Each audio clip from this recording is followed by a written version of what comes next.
Qu'est-ce que le RAID pour ceux qui ne connaissent pas? Alors, très brièvement, c'est un acronyme qui signifie recherche, assistance, intervention, dissuasion. Vous avez là les quatre grandes composantes opérationnelles en fait de cette unité, les quatre missions principales, la recherche de personnes, mais également la recherche de matériel nouveau, puisque le RAID est un véritable laboratoire qui teste une multitude en fait de nouveaux dispositifs qui, s'ils sont opérationnels chez nous, à ce moment-là, vont pouvoir être déclinés dans l'ensemble des services de police. Donc ça, c'est pour l'aspect recherche. C'est un service d'assistance, donc n'importe qui peut appeler pour solliciter le RAID, avec une différence près, puisque c'est une unité antiterroriste, eh bien, c'est que c'est le directeur général de la police qui lui-même appuie sur le bouton pour pouvoir déclencher l'unité et l'engager sur une mission. Donc, c'est très, très restreint. C'est un service d'intervention. Le I, c'est pour intervention. Ça veut dire qu'il y a une multitude de spécialités, plongeurs, parachutistes, maîtres chiens, spécialistes en sport de combat, en tir longue distance, qu'on appelle les snipers, tir de précision, des conducteurs de tout type, de la logistique, mais également des médecins urgentistes réanimateurs, des négociateurs, un psychologue, etc.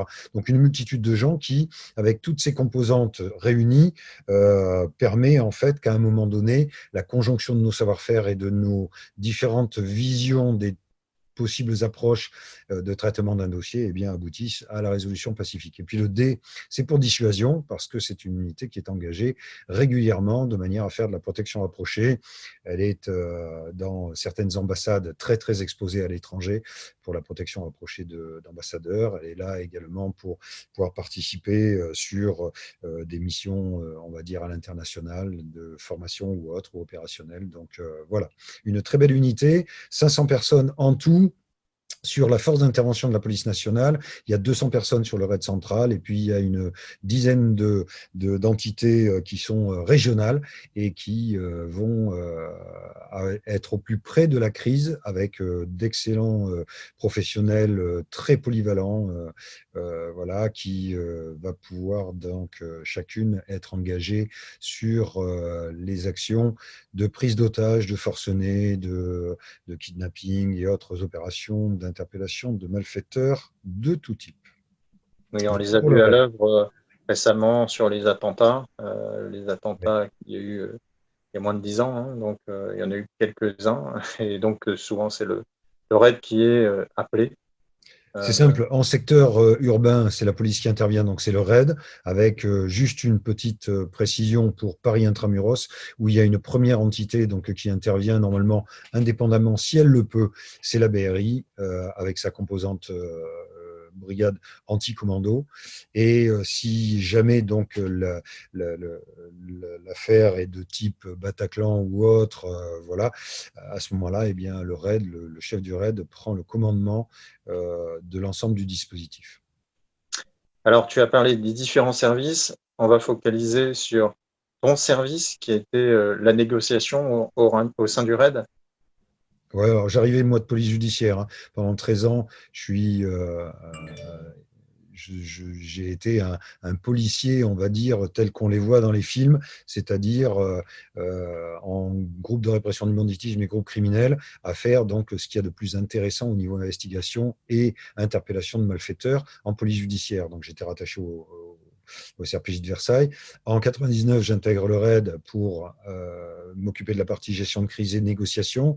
Je monte un bac plus 5 au bout de quelques années, reconnu au répertoire national de certification professionnelle, donc un véritable métier de négociateur de crise, très spécifique, puisqu'en fait, il est ouvert que au GIGN pour la partie gendarmerie et que au RAID pour la partie police. C'est très élitiste, bien évidemment. Ça passe par le fait d'aller à la fac de médecine pour faire de l'expertise mentale, etc. Enfin, bon, il y a une multitude de choses qui sont des compétences dans un ensemble de sciences humaines, sociaux, criminaux, bien sûr, etc., ethno, voilà. Et au final, donc, ça donne une très grande polyvalence, une très grande adaptabilité pour le traitement des crises. La négociation au RAID, c'est une partie élitiste au sein de l'unité d'élite, c'est 80% de taux de résolution par la négociation, on va dire dans les crises normales, hein. J'exclus le terrorisme qui a une composante suicidaire euh, manifeste. Alors, justement, c'est important. 80% de résolution des crises, en fin de compte, des crises sociales sur lesquelles Oui. le RAID intervient, grâce donc à un système quoi, de déminage mental. C'est ça la négociation? Comment on fait quand on tombe sur un forcené, quand on tombe sur des gens qui Alors, ont tout.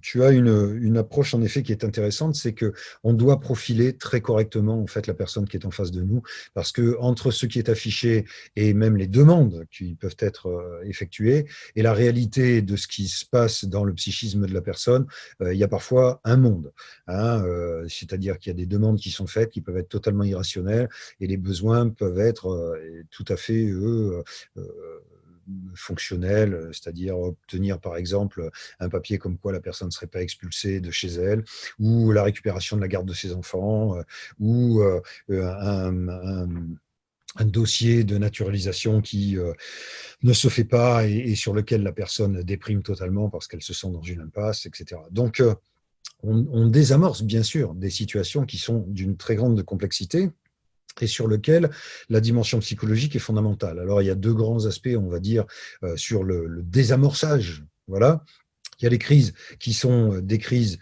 de criminalité ou des crises domestiques, hein, des gens qui, comme on dit vulgairement, pètent les boulons, hein, c'est-à-dire vraiment donc sortent de la contrainte sociale, le contenant, et vont se mettre donc à commettre des actes graves, criminels ou autres, homicidaires parfois, ou de menaces qui créent un trouble majeur à l'ordre public. C'est là-dedans que l'on a 80% de taux de résolution.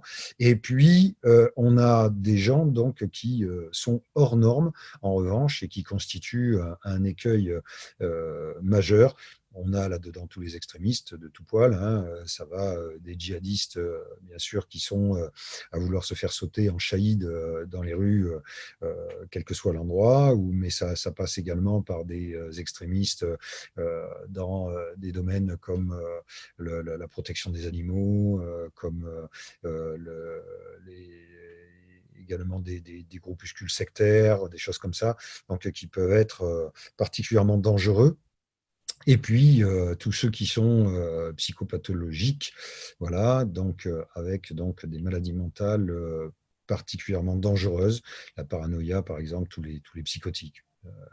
En règle générale, les gens donc, qui délirent, euh, bouffées délirantes aiguës, psychose hallucinatoire chronique, schizophrénie à certains stades, parce qu'il y a beaucoup de gens qui sont schizo, mais qui sont stabilisés par les médicaments, etc., etc. Donc voilà, tout ça, c'est un énorme savoir-faire et c'est surtout un très bon décryptage au démarrage, en fait, de ce que sont les profils des gens. Alors, justement, là où nous vivons une crise, la Covid-19, avec des gens qui voient leur avenir Oui. compromis pour certains, beaucoup de commerçants, beaucoup de personnes à titre personnel qui aujourd'hui voient l'avenir se boucher Hmm. avec des situations parfois familiales très compliquées. Et donc, toi, de ton expérience, je crois que tu as plus de 800 interventions, c'est ça, ou j'exagère? 350 interventions au niveau du RAID, mais là, maintenant, dans le privé, je les compte même pas tellement il y en a. Donc, on Ouais. accompagne des dirigeants, des équipes de direction et même donc tout un tas d'équipes sur le terrain avec l'ensemble de nos experts. J'ai 7 sociétés qui sont spécialisées, dont une qui est plus spécifiquement sur la partie formation, conseil et assistance. Et donc, là, on s'aperçoit bien, en fonction de toutes ces difficultés que l'on connaît dans le quotidien, eh bien qu'il y a des bonnes méthodes, il y a des stratégies à avoir de manière à faire de la résilience, de la récupération en fait de dynamisme, de cohésion dans les équipes, de détermination dans le business, qui sont vraiment avec une très bonne méthodologie pour obtenir des résultats qui sont quasiment acquis. Dans une Oui, période de c'est stabilité. là-dessus que je voulais insister parce que Donc, les gens sont en train de péter un câble. C'est quelque chose qui est connu d'approche.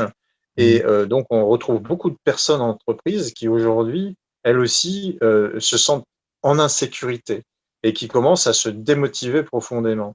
Donc, toi, ton approche, pour éviter que les gens pètent vraiment des boulons et que ça fasse des drames tant dans l'entreprise qu'à titre familial, c'est tu interviens là-dessus, donc aussi en entreprise?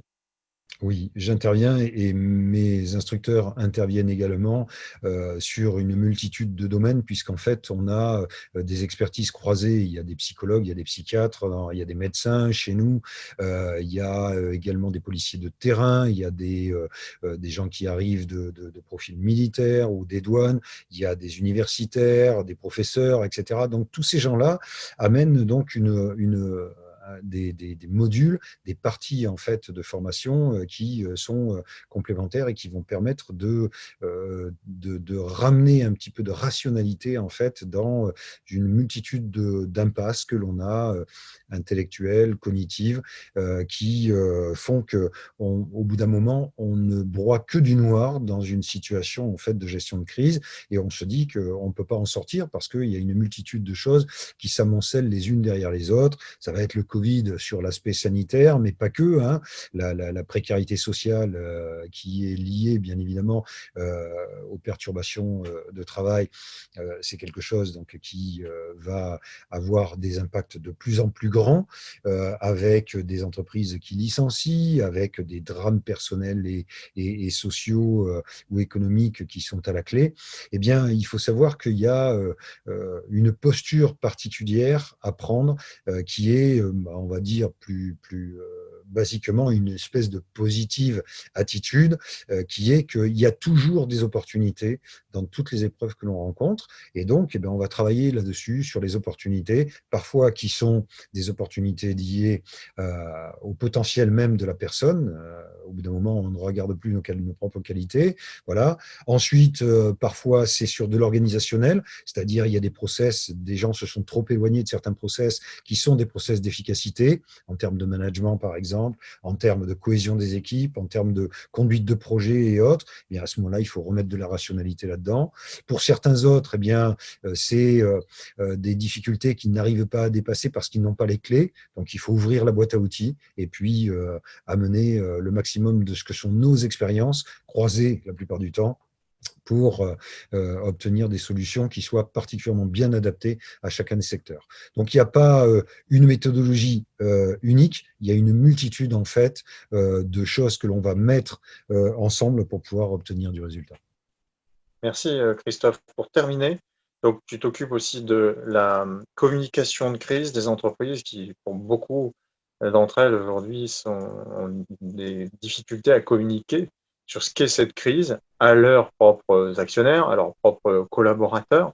Et donc, face à une concurrence rude, surtout quand justement le volume d'affaires se restreint. Et donc, toi, tu es capable d'accompagner avec Copen Conseil aussi sur la communication de crise. La communication de crise fait partie intégralement de la crise.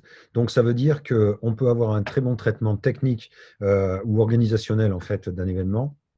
Si jamais on communique mal en interne et en externe, et on sait très bien aujourd'hui que la communication interne et externe sont extrêmement liées, étroitement liées, tout simplement parce que les réseaux sociaux se sont invités dans la gestion de crise. Et donc, quand on dit des choses en interne aux salariés, aux collaborateurs, eh bien, ça part sur les réseaux sociaux et donc c'est exploité à plus ou moins long terme de toute façon par le grand public et les médias.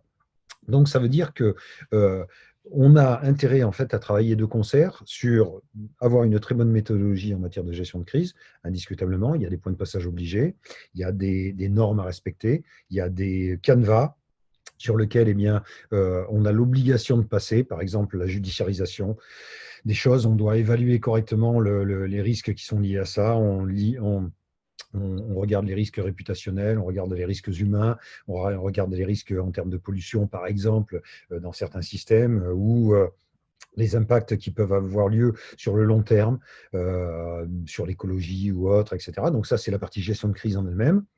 Et puis la partie communication, elle est fondamentale parce que bien faire les choses ne suffit jamais. Il faut bien expliquer également ce que l'on fait. Bien expliquer les choses, c'est déterminant. C'est pour ça que je passe par Marjolaine Godard pour les facilitations graphiques. Je te remercie une nouvelle fois, Christophe, pour cette interview. On te retrouve dans nos synergies sur alexandreboisson.com.